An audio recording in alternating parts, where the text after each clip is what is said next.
Welcome to Wisdom Talk Radio, a collaborative community of explorers in conscious living.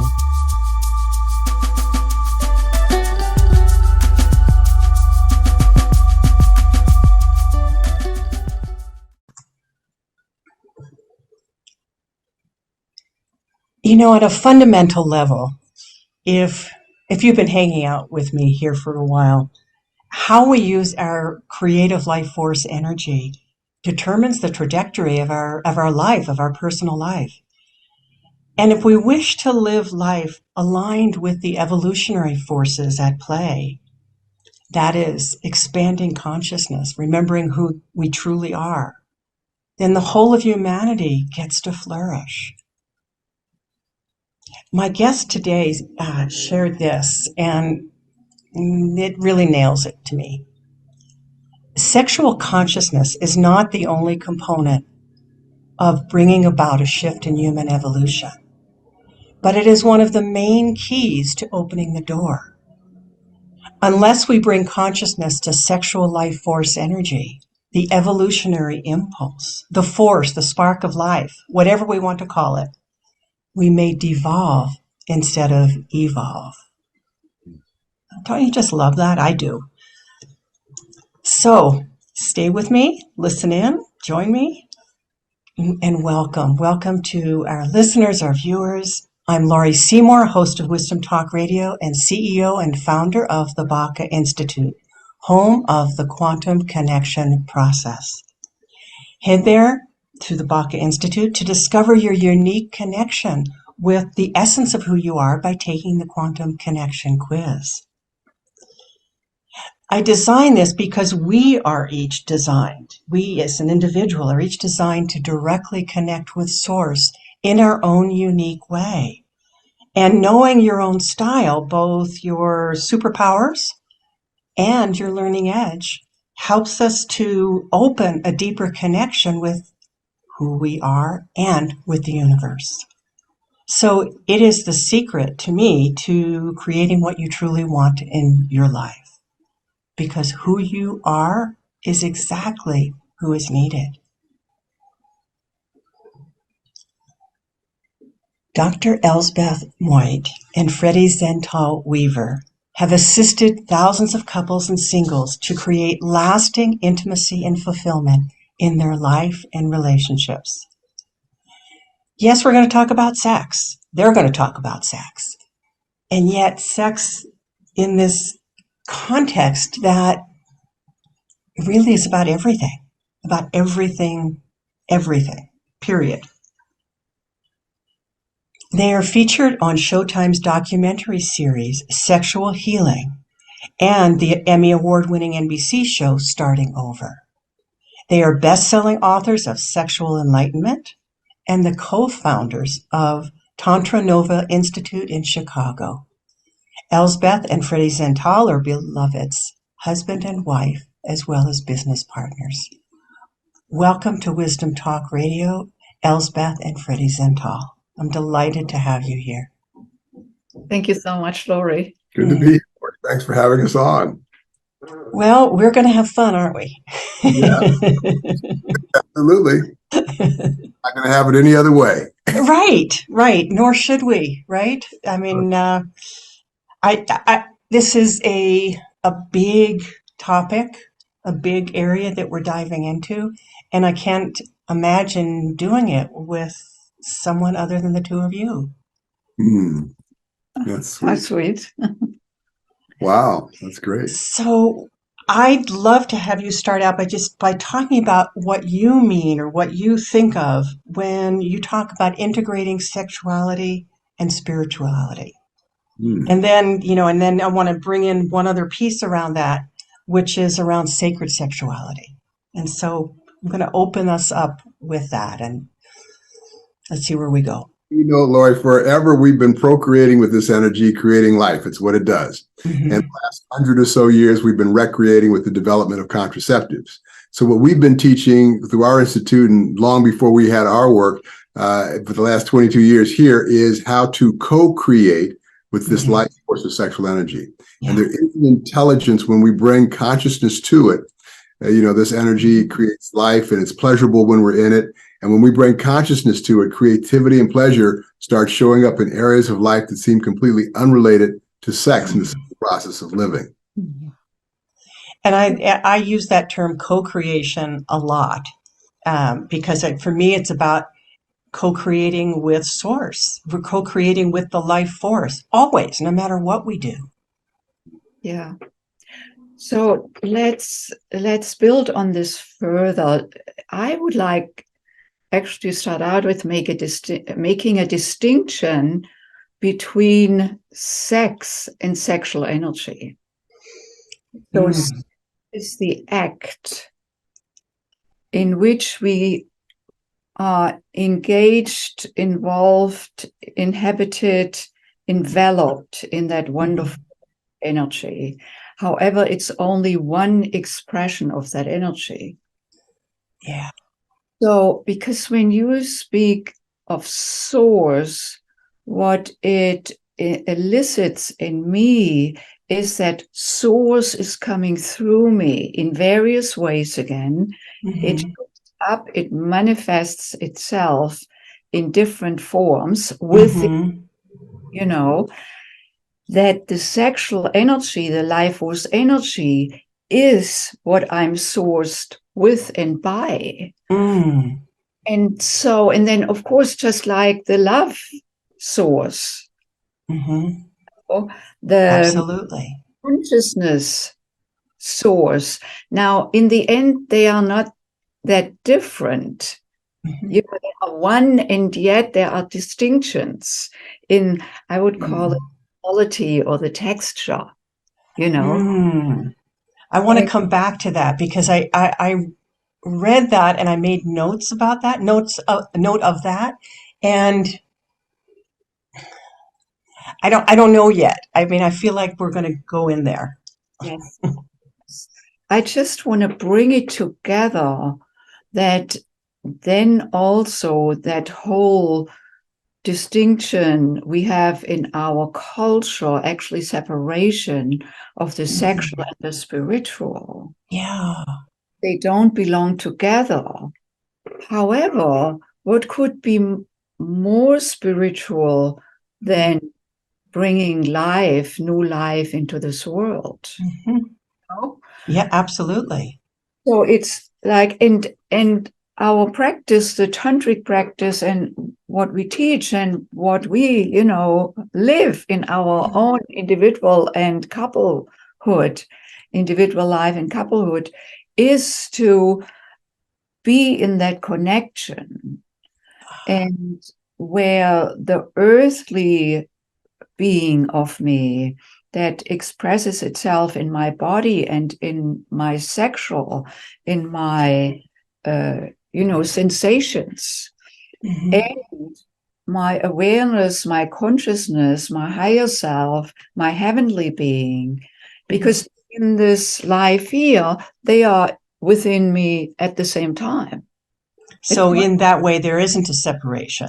Exactly. Yeah. They So what I have learned over the years, and I'm practicing, is the connecting of my life force, sexual energy, fueling my higher self, and my higher self informing my self. So then there is a dance. And of course, if I want to be in the dance, I want to have this channel open.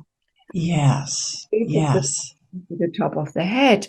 And that is where the work resides, because my heart may have gotten broken and I may feel constriction there, or it may not show up as an aware constriction, but what I invite into my life in terms of love, intimacy, relationship may be off. Off. Why can't I bring the beloved in? Well, I am with the beloved, but there are too many differences. So we are often in a friction. This is how it could show up when there's, let's say, in the heart center, in that vortex, energy vortex, can be in any vortex of this major 7 vortices, So if I want to connect my sexual life-giving self, that spark, with my spiritual self, my higher self, the process, we get to discover what's in the way. And then then it's all about coming back into flow. It's all about coming back into flow. It is. So there's something in that I want to ask about, or I want to dive into a little. For me, the heart center is also, it's not just the emotional heart center. It's also that connection between the heart and the brain. And it's also the connection to me with presence. So there's something in that about how we separate from that essence of love if there is a disturbance. Yeah. Have you found that? Yeah, this is where we live, Laurie. Our minds are so busy, and people come to the work here at TantraNova having done meditation, some not, and many my mind's so busy I just can't meditate, and that's just what we do. Our minds are, figuring out how to fly to the moon, and all these wonderful things we can do since we last 200 years, 1,000 years ago, when we became aware of our own existence. It's just busy. We think we're a little full of ourselves, And yet there's a primordial beingness to ourselves, which we tap into, particularly when we are in a sexually activated state. It's an altered state of awareness. Our endorphins and serotonin and oxytocin, our emotional selves are more loving, present. And then the distinctions that we teach, how you can you turn that into a meditation to get more deeply connected to something as an intention that we want to create and bring into our lives. That has been coming from that there's nobody out there but ourselves. We start to see some of the unconscious automatistic things that we do that create what we're getting, to then be conscious, to then what we call flatten some of that stuff, to then grace, ease, and flow towards what we most deeply desire. And that's a very practical approach to how we're working with teaching sexual meditation. Sure. And sexual, when you say flatten, you're meaning to kind of decharge it? Exactly. Okay. Flatten the impact of something. Traffic, or how could she say, whatever it might be, flatten, to get from the emotional charge. Yes. So in all of this, there is that sense of sacred sexuality, that we can have that moment of, hey, we're turned on and we're excited by something or someone. But there's another step or another piece to that you're bringing in. Yeah, well, there's several. One, you can have fun with sex. Obviously, you can have, create life with it, and meditating with it is a new concept and old. Do these practices with yourself and with a partner. And the way you teach the sexual meditation, there's a construct in terms of there's a receiver and there's a giver, because that's a very different way to enter into your sexual, whatever levels that is, in terms of being with your own energy, if you're given to, without the expectation of having to give to another or being judged by another. If you have an intention about something and you get in touch with something in that altered state and tears show up, there's nothing for the receiver to say, oh, well, I'm trying to make you feel good. There's no using that altered state to get to something. Yeah, we use this awareness of sexual energy. So here's the thing, that this sexual energy is primal. In order to have an orgasm, I don't have to think. We are like animals, which is the wonderful part that we like so much, because there are few moments in the orgasmic sleep that we don't think. The mind go together. It's like a moment of freedom from the system, And so this is built into us, just like it's built into animals. Different. What's different between the human and the animal is that we as humans are aware of being aware. So animals have as well. However, they are not conscious of being conscious. Right. They don't have that self-awareness. Exactly. It's that the self-reflectiveness. And that is where everything can shift. So we are not just in response to an impulse. The sexual energy is when it shows up, like, getting horny. It's an impulse. I don't think, Elsbeth, do you want to get horny now? No, it's just there. It overcomes me. Yeah. Just like with anger, it's an impulse. I don't think, oh, Elsbeth, do you want to get angry now? No, I find myself angry. It has me. Yeah. Now, the difference here is that I can become aware of my impulses, and how I use impulse here is not a negative. It's something that's just a human condition. It goes off. It's good or bad. The important thing here is that to come to seeing that I have agency to choose. Yes. Yes. Which means that I want to become aware of how I feel right now. Like, go back to that feeling horny. I follow the impulse. It's wonderful. Nothing good or bad about it. However, when I just follow the impulse, I'm not in a place where I can use the impulse to guide and channel. And this is where then sexual meditation comes in, just like any other meditation. Like, we may focus on the breath. So our mind is focused on the breath. It's a channeling of the mind. We become the breath, and everything else disappears. In the same way, we can bring our awareness to that spark. And with the breath, I can move the spark from my sexual center up into my heart center. Embellish the love connection with myself. Connect with my spiritual, my consciousness. And starts, and where we use sexual energy as a fuel. Exactly. And that's something that I have worked with a fair bit and teach, because it's such an important way of working with the life force. And I love that you bring all three of those pieces into place, or into relationship. And it's loaded, for guys, and particularly the tantric practices, there's all the variations that there are. We're TantraNova, TantraNova, so we're integrating aspects of the old approach to transformation and the new Western approach to transformation. And Tantra, it was one of the original yogas of the energetic body, and it's all energy. Our thoughts are energy, just a denser form of it. So for guys, it's about bringing consciousness to this unconscious aspect of our sexuality and learning to separate ejaculation from orgasm. And a lot of guys come to the practices and they've, heard an article where Sting said about 30 years ago, whatever, I make love to my wife for 8 hours, and they think it's all about just, love making and banging and, off the ejaculatory reflex. But there is a practice to learn to do that, and it will inform your mutual lovemaking. Yet the process is encompassing letting go of the unconsciousness we have around the sexual beingness.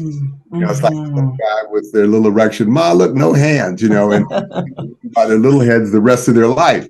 So we start to learn, as Elsbeth mentioned earlier, bringing that energy up to the heart. Then we meet her at her heart, and then she can trust. And then you can have sex or not sex, but there's a connection. We work with a lot of couples who come to us and they're in the peak of their sexual aliveness in their lives. And she's like, I don't know if he loves me. And he's like, of course I love you, honey. Look at my erection. Your heart.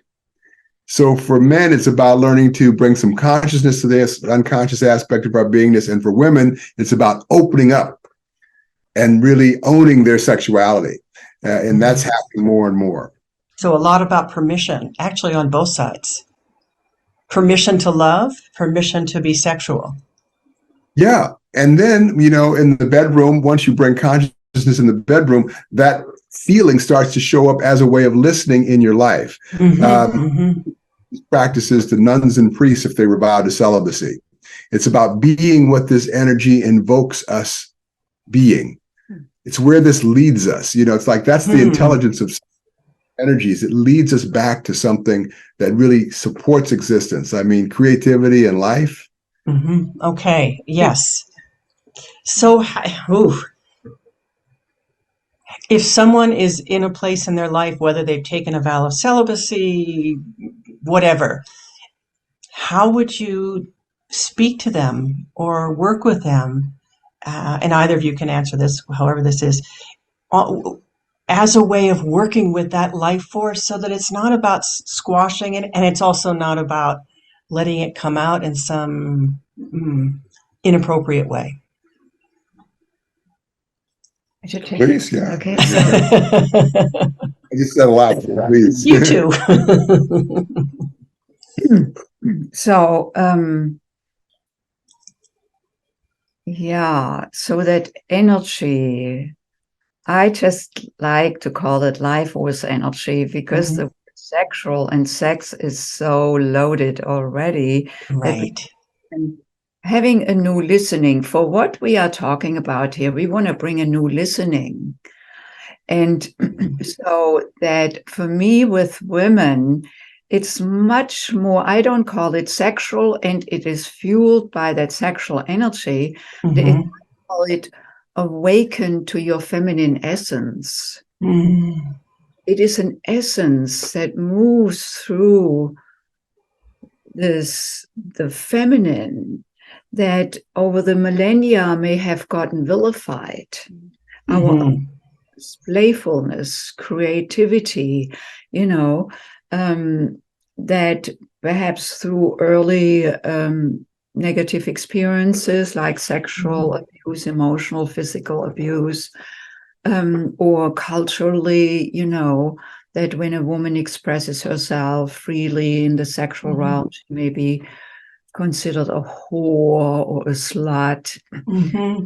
Like men, they are considered playboys, they have harems, they are being lauded. Absolutely. And instead we have, on the other side, we have the witch trials. Right, exactly. Right. And when I work with women, both of us I work with women, have a women's workshop. Freddy works with men only as well. And we have our co-ed workshops for couples and singles. When I work with women, and I'm coming back to what your question or what you brought up here, that connecting with oneself in the solo being, it is for women to reawaken, to reconnect with that flow in themselves. That may take time to reawaken, because the feminine energy, and I'm speaking not only about heterosexual women, what I'm saying applies to anyone who is more in their feminine. In a same-sex couple, one woman may be more in her feminine, the other one more in her masculine, or we could call it in her yin, or the other one in her yang, just two males. If there is not that yin and yang present, that polarity, there is no magnetism. If we are both in the yang, it's like this. If we are both in the yin, it's like that.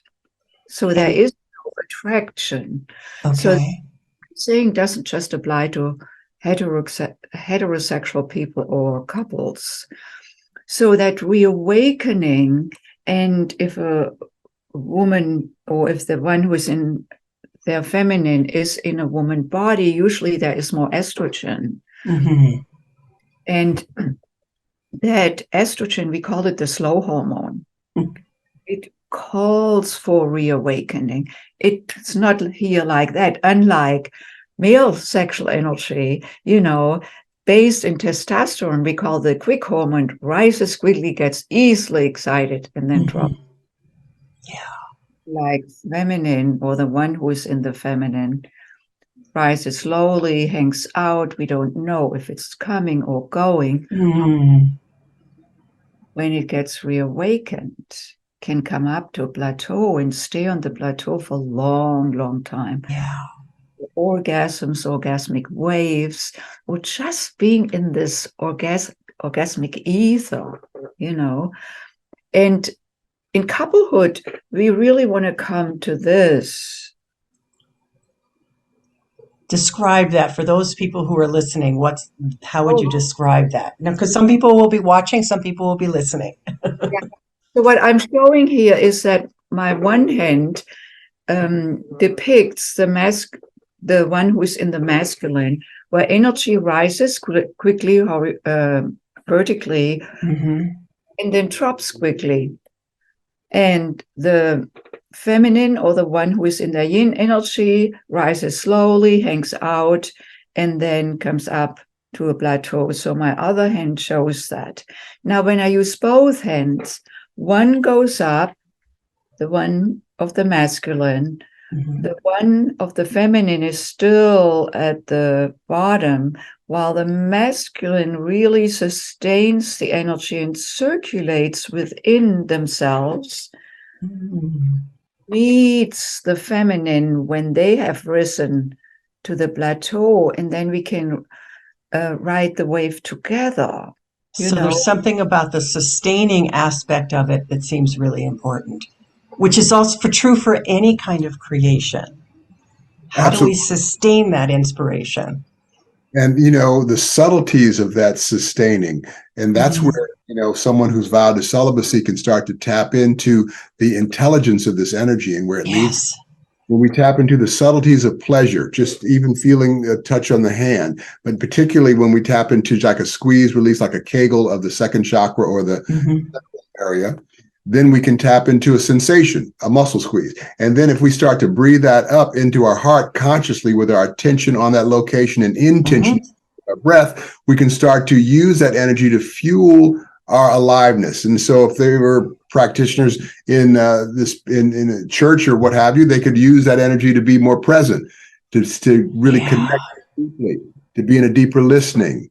Not to have a sexual relationship with someone in their parish, but to have a loving relationship because they brought that energy up.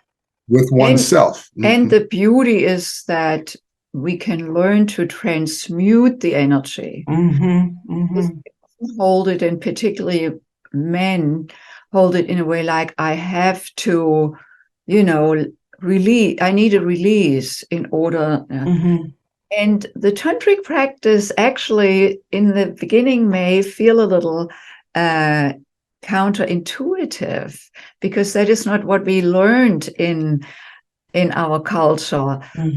We want to talk about separating. Separating ejaculation from orgasm and transmuting sexual energy is part of the practice for men. Energy is one. So, you can light a light, drive a car, power a light bulb. But when it manifests as sexual energy, it is unique in that it creates life and it's pleasurable. And with our breath and awareness, we can learn to not have an ejaculation where we lose or have refractory that energy. We can circulate it consciously with our breath through our hearts or with a partner, and we just complete, and we still have energy available to do whatever else we're up to. So we don't advocate to never ejaculate. We advocate that you have a choice, because a lot of guys think, I'm going to have blue balls or priapism, the erection that lasts 4 hours. You've probably heard that Viagra commercial. And if erection should last more than 4 hours, seek medical attention. Erection, yay! The key though is breathing. As long as you're breathing, you're oxygenating those spongy tissues of the penis, or the lingam, which is the Sanskrit term for wand of light. Much more endearing than dighead or something. So the next piece around creativity, though, or another piece, is you're writing a book, or you're creating a painting, or you're cooking dinner. I mean, to bring it to something we all do every day. That sexual life force can still imbue whatever it is that we're creating. And in some ways, the ability to bring up that energy into the heart, to bring up that energy and connect it with consciousness, allows us to create in that complete way, it seems to me. Yeah, actually, it's so great that you bring this up. We use that energy to fuel it. the more we do the practice, the more it's embodied, So it's not like, oh, I have to think now. No, I may just, be in front of the kitchen sink and set the tune, and then, oh, I may just, as Freddy said earlier, squeeze my pelvic floor muscles a few times, which brings blood flow to the area where our sexual center is. And I get highly aroused now, and some other person may, I don't know. What it does is it brings aliveness to it. Wherever there's more blood flow, there's more aliveness. And pleasure can only show up when there's more aliveness. Otherwise, pleasure don't show up. Yeah. Let me add too, sometimes people listen to these conversations and the language could get so kind of like existential and big sounding. Very simply stated, when you bring consciousness as a meditation in the sexual, tapping into the high levels of the arousal and the low levels of the arousal, that sense of pleasure and sensitivity become more accessible and familiar in areas that are outside of sex. So like in the dinner cooking, for instance, or in whatever you're creating, you have a sense of pleasure. You have a sense of what that energy feels like to bring it in. And particularly for guys and women, if you haven't lost the energy in like a reflex ejaculation, then that energy is even more available to you. So this starts to show up as a way of listening and being in the practices. So that speaks to that greater awareness of your sexual life force, your life force energy that can serve you in the rest of your life. Yeah. Yeah, it's ever present. It's pervasive. Just as a sexual obsession is pervasive. How so? I'm not sure I understand. So it's just like with anything else in life. Again, I have agency to choose how I choose to engage, even with my thoughts. If I have obsessive thoughts, that is then what drives me. It's like this whole thing around, for so many men now, this obsession with porn. It's not a freedom. No. So in a way, you don't have agency. I mean, you do, but the feeling is not one of having agency. We are disconnected from that we have agency. The obsession has me.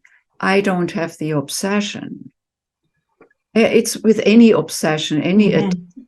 We all have small addictions and bigger addictions, depending on where we are in life. And so around the sexual energy is that given that it feels so good and we can use it to make us feel good, we may also use it not to feel discomfort. So I go towards the drink so I don't have to feel my uncomfortable feelings. I go to use that pleasure sexual experience to not feel. And then it's like I pacify myself. And I'm actually no longer living life in an alive way, and definitely not by choice. But let me just say one thing. The whole practice, all what we are doing here, is about being alive, like coming back into flow is aliveness. Nature is in flow. That doesn't mean that there are not frictions, but it's like contracting and expanding. And to be in the flow, however, when I stay in one state for a long time, it's like that's a constriction. I'm no longer in flow, which means alive. Like the breath. Yes. Respiration, exhalation. Yes. And that moving of the life force energy that moves up on the inhalation from the base of the spine to the top of the head. Again, it does it on its own, just like blood flow runs through me. We don't learn about our energy, that it runs through us. All all the time until we die, you know. So that is what we want to tune with more. Coming back to what I call the original state, because into this world, or perhaps even earlier, I was in total flow, and we can see it with infants. Their spine is so in flow. There is no holding back. They are in flow. They don't hold anger against you as a mother. Let's say the baby cries for a while, has to wait for the breast or the bottle, and then finally gets the bottle. Half an hour, the baby doesn't hold that against you. You know, you're a bad mom because you just woke up from their sleep and looks at you and smiles. You know, it's, of course, the brain is not developed in the way we are developed as, you know, teenagers and adults, but there is something we can glean from in terms of that flow. And this flow is aliveness, and this is what the practice is about. Now, Thank you. I wouldn't vilify pornography or the information dissemination highway, but not to get it twisted. I think we're at the beginnings of coming out of the closet with sexuality, and particularly for women who are saying, "Oh, I never knew I could do that." This is expression, and women can be online and be doing things without the fear of getting hurt, beat up, or going to jail. Now, that's still a so low. that's the pendulum. Yeah, that I think you're speaking to. Consciousness with the sexual, you know, expression, pornography. Yet when people gorge themselves at some point, they're going to go, well, what else can we do with this energy? We can meditate with this energy too. What? How outrageous. Why would I want to meditate with this energy? Well, because you run yourself raw, masturbate, and you're addicted, and it's, you know, become a chronic problem. So now what else can we do? And that's what I think we've evolved to, because it's not going to go away. Sexuality is not going to go away. It's like, what else? We hope not. Yeah, we disappear, right? I mean, right. That's done in the laboratory. But I mean, I think that there's still a lot that we are achieving as consciousness on the planet. And I don't know if we're going to make that next spiritual quantum leap to seeing ourselves and each other, or the possibility of peace on earth, unless we stop the vilification of our sexual selves. Okay. So this brings me to one of the questions that I had, which is about the impact on a grander scale or greater scale that you two want to have.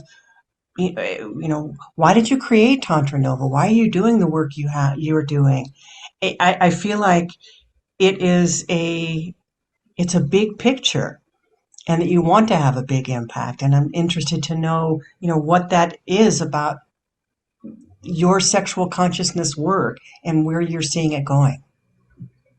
Yeah, thank you for this question, because it is so, the genesis really has to do with where we have come from in our own life, as it often is when we share, you know, meaningful things with others to support them in their evolution, that it comes out of our own evolution. So for me, it's really coming to Tantra and then teaching it had a lot to do with that. I, at some point, was, you know, quite despaired around love and intimacy, and had this pattern of attracting unavailable men. And when I hit 50, it really, you know, I saw the trajectory. If I wasn't going to it, I would end up without lasting intimacy and love in my life before I was going to leave this planet. I didn't settle for that.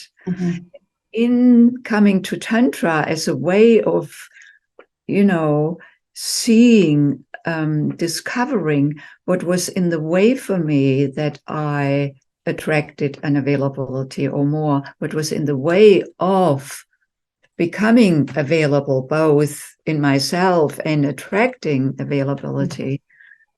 Tantra was really the key for me, because there, healing rituals I discovered, you know, that I had held distrust towards men, and I had no clue about that. Really, I mean, Laurie, if you had known me 25 years ago, I was very charming. I was inviting and all of that. I didn't look like a distrusting bitch.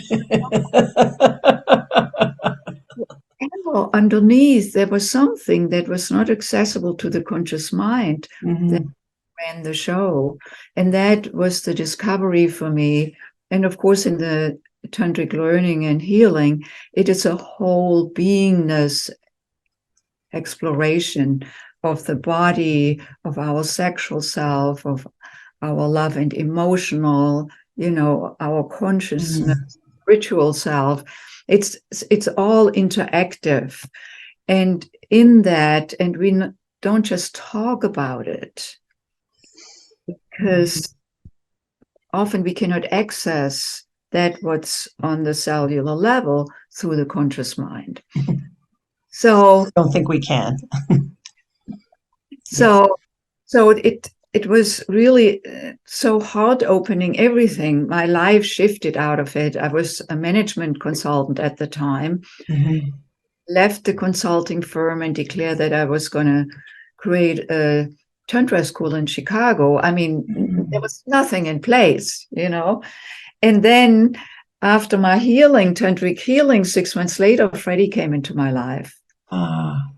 And he was just so ready to create with me. He was in corporate America, and it was just like a saving grace, wasn't it? Yeah, and I had been practicing Tantra personally since I was 13, and I was introduced at an early age. My father gave me a book to read on sex and meditation. He was a psychiatrist, and I was spending a lot of time in the shower going through my puberty. And he said, "I know what he's up to." Yeah, he's trying to hurt himself in there. Let me give him some consciousness stuff to. And so when I met Elsbeth, like she said, it was perfect timing. And 22 years ago, and we've been teaching this, books, tapes, television, and couples and individuals all over the world. And wow. And I really, through my own healing and clearing, and then opening up into this beautiful relationship with Freddy, I said, I want to share this with other women. And then with men and with couples over the years, and that there is healing available at a very primal, foundational level that we often don't pay attention to. We may pay attention more to our mind or even emotion, through the whole onset of therapy being more legitimate, like as a way of transformation or other transformational programs, which is wonderful because things have opened up both through meditation and our mindfulness and plant medicine. There's a lot of emotional, embodied work, right, energetic work. Right. I had to leave being a psychotherapist because I knew that there was a next step. Yes. And I'd experienced it. And so I understand, I really appreciate when, that you both had that demarcation on your life journey where it was like, gotta leave this because there's something here that I see and experience that is more true. Yeah. Yes. Yeah. I like to say that we, as opposed to linguistic shifts that can happen in terms of a lot of the therapeutic approaches, we're teaching shift through energetic shift. Absolutely. Yes. It's happening at the cell. Yeah. Yeah. And bringing our awareness, our connection to that life-giving energy that, as we know, fuels our lives if we know it or not. Absolutely. Absolutely. Right. You're right there. And then that through that coming back into wholeness, because back into wholeness, the reintegration of the physical sexual with the love, the mental and the spiritual brings me back into wholeness within. It allows then for greater fulfillment. I can have satisfaction when I'm in the sexual act. Yeah. Fulfillment is a different question. Satisfaction is more temporary. Fulfillment is a state of... I talk about the difference between happiness and joy. And I see that in the same way. Joy, happiness is that ephemeral moment, and it's dependent upon something outside happening. Yeah. And joy is that constant when we tap into it. And then the opening of that in relationship. Yeah. I cannot open in relationship if I don't open to myself. It can be a simultaneous process. So when couples come to us, they both work individually within and then also together. So there are particular practices, solo practices, and then partner practices. I'm not just talking about sexual meditation, meditation practices, breathing practices, Body work, tapping into the subconscious processes and so forth. And then opening up that flow within couplehood that can be on the heart level. It can be on the sexual center level. It's all about flow. Hear the flow, hear the flow, hear the flow. And so it's like we come into flow, and then of course, sexual energy, given that the man learns to bring up his wonderful life force energy up into his heart that Freddy spoke about earlier, connecting from his heart to my heart. When my heart opens, my sexual center opens. It's just the opposite. His sexual center opens up quickly. My heart opens quickly. When I want to connect, I feel it in my heart center. When Freddy wants to connect, he feels it in his sexual center. We both want to connect. We come from different loci. And in the practice, the tantric practice, the man breathes up into the heart so that this can be transmuted. The intensity doesn't the energy, he just brings it up into the heart, and then and then we have a circuit. So that's okay. So what you just said, you have a circuit. So there's very much about creating that circuit. That's really, really important. How does that, I want to do one last question is, how does that circuit translate into your everyday life? Yeah. Okay, so we have what we call Tantra quickies. For instance, Elsbeth might be working at the computer and we have an agreement. So I might come over or vice versa, and I'll just do like a mudra on the heart center in the front and in the back, and then she'll just stop what she's doing, and then we breathe together, and we let our thoughts go, and we just become present to the breath and the moment, and that is so energizing, affirming in terms of the now and outside of the mind, thing that we do, and we remember, and we can circulate energy this way too, receiving on the inhalation, sending on the. So Freddy has one hand on my heart center, the other on the back for the people who may not be able to see. And then we breathe in together and breathe out together in a synchronized way. And that allows us to immediately drop into our heart center, which is out of the busyness. Oh, I'm so preoccupied. What? He's coming over now. I don't have time. No, when he does this, and this is what Freddy said earlier, we have an agreement. It doesn't work agreement. Right. That one of us comes to the other in that way, not in the middle of a Zoom conversation. Except for this one. But we take this, sometimes it's just a minute. Yeah. And it's a recalibration, dropping into the heart. And with that position of the hand on my heart, I can't but drop into my heart. Right. Bring my awareness to the breath and breathe in with him. It's not only a connection with my heart self, it's a connection with Freddy's heart self. So that is how we connect, and this is why we call them tantric quickies. They are not about interaction. It's about having a subtle energy, heart connection, subtle energy. Yeah. You used, Elsbeth, you used a word. I don't even know if you realize you used it, but you said it's about remembering. And I think that's really profound.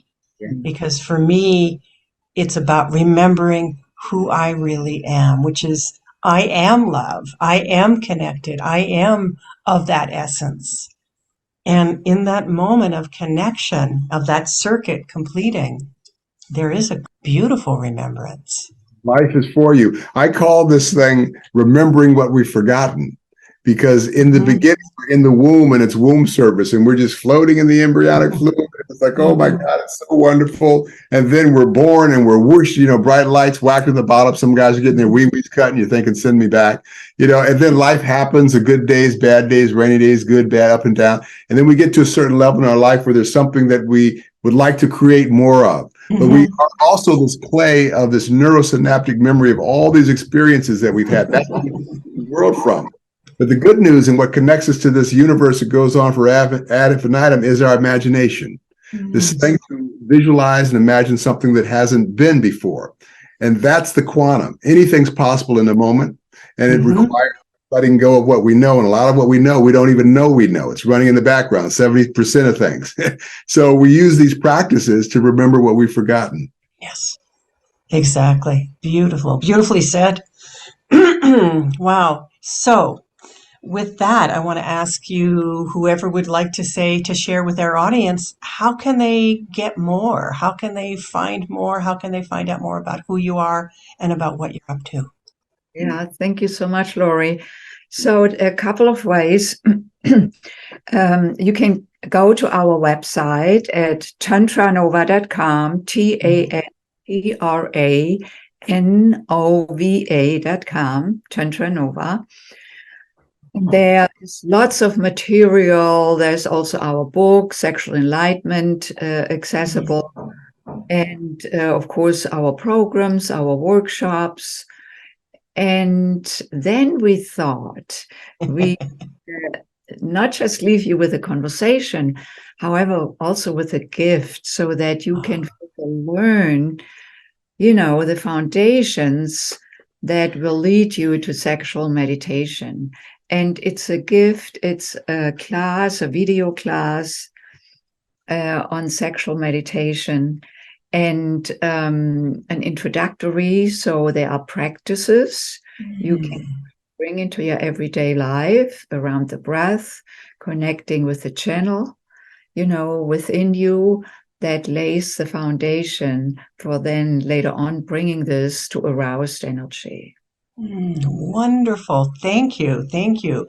And I will have the link to that in the show notes, as well as the link to their website.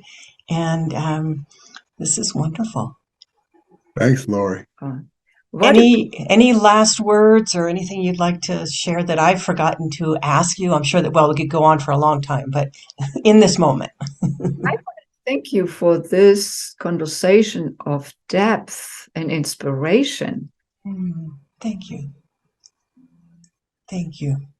Welcome. Yeah.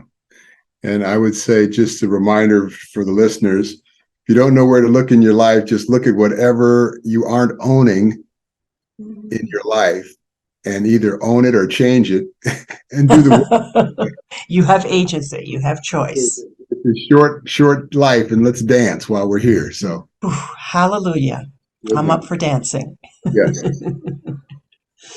Thank you, Elsbeth and Freddy. I really appreciate your time, your wisdom, your enthusiasm, and your fun.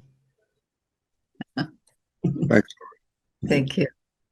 And thank you to our audience, to those of you who have stayed with us and received this wonderful gift of today. Thanks for being with us here at Wisdom Talk Radio. And remember that you can join us here regularly for more wisdom, discovery, and illumination. And of course, you can find us wherever you do listen to your podcasts. And please leave us a review, because when you do, that alerts other people to the fact that, hey, there's something worth listening to here. There's something worth being a part of. And it allows more people to access this kind of wisdom. And it also helps to transform the world. The three of us are about transforming the world, I would say. And for more about how to thrive with your own quantum connection, take the quantum connection quiz now. there's a lot to receive. And we'll see you next time. Thanks for joining us here at Wisdom Talk Radio. We wish you well in your conscious explorations. For more information and to join in the conversation, our website is wisdomtalkradio.com or at Wisdom Talk Radio on Facebook.